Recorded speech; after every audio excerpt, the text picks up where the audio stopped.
প্রচুর গরম মামা, থামা যায় না। তৃষ্ণা মিটিয়ে অঝরে বৃষ্টি আসুক আর ধরনী একটু স্বস্তি পাক। 10-20 মিনিটে বৃষ্টি হইলেই পানি করে উঠতে যায়। সিটি কর্পোরেশন আমরা দরখাস্ত পর্যন্ত করছি, এখনো আমরা শুরু হওয়া পাই নাই। এই হলো তিলোত্তমা ঢাকার এখনকার চিত্র।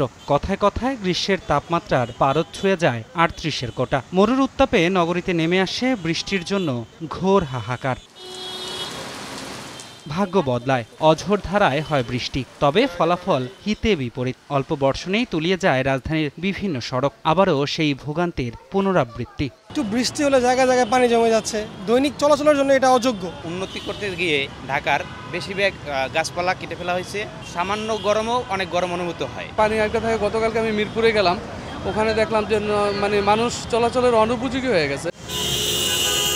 এমন সংকটকে প্রতিনিয়তই যেন সঙ্গ দিচ্ছে শব্দ দূষণ, বায়ু দূষণ, যানজটের মতো নাছোড়বান্দা শব্দগুলো। নিত্যদিনের এমন সমস্যায় কংক্রিটের আবর্জনায় ঠাসা রাজধানীতে যারা বসবাস করেন তারা অনেকটাই বাধ্য হয়ে, কেউ জীবিকার তাগিদে, কেউ আবার সুন্দর ভবিষ্যতের আশায়। 1, 2, 3 ঢাকায় জমি জিতে নিন 100% ক্যাশব্যাক সহ 20 কোটি টাকার পুরস্কার। ডাক্তার কন, লেখাপড়া কন, চাকরি কন, যে কোনো ব্যাপারেই ঢাকা হইল কেন্দ্রস্থল। বাবু বলে তো এই সুবিধাটা নাই। ঢাকায় চাকরি, ব্যবসা, ওয়াইফ চাকরি করে, আমি ব্যবসা করি। এই চাকরি ব্যবসার খাতিরে এখানে 10 দিন মানে ইনকামের কোনো সোর্স থাকে আর 20 দিনে বসে থাকার লাগে। আর ঢাকায় আসলে 30 দিনের মধ্যে নিম্ন 25 দিন ইনকাম করতে পারি। আয়তনের তুলনায় ঢাকা এখন পৃথিবীর সবচেয়ে জনঘন শহর। রাজধানী ঢাকায় এই সবুজ এখন আর খুঁজে পাওয়া যায় না। তার উপর এখন বিশেষজ্ঞরা আশঙ্কা করছেন 2050 সাল নাগাদ এমন অবস্থা জলবায়ু পরিবর্তনের যদি অব্যাহত থাকে তাহলে রাজধানীতে জনসংখ্যা বাড়বে প্রায় 50 লক্ষ। এতে ভয়ঙ্কর ক্ষতির মুখে পড়বে প্রাণ এবং প্রকৃতি। তাই তারা বলছেন এখনই সময় বিভিন্ন সরকারি, স্বায়ত্তশাসিত কিংবা বেসরকারি প্রতিষ্ঠানকে বিকেন্দ্রীকরণের।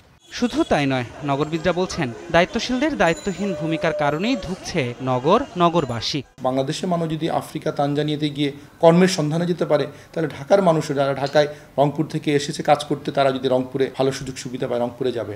যে কোনো বিচ্ছিন্ন উন্নয়ন পরিকল্পনা, বিচ্ছিন্ন উন্নয়ন উদ্যোগের দায়ভার আসলে দায়িত্বশীলের। প্রায়শই আমরা একটা কথাটা বলি যে মানুষকে সচেতন হতে হবে। মানুষ তো সচেতন হয় যখন প্রতিষ্ঠানগুলো কাজ করে।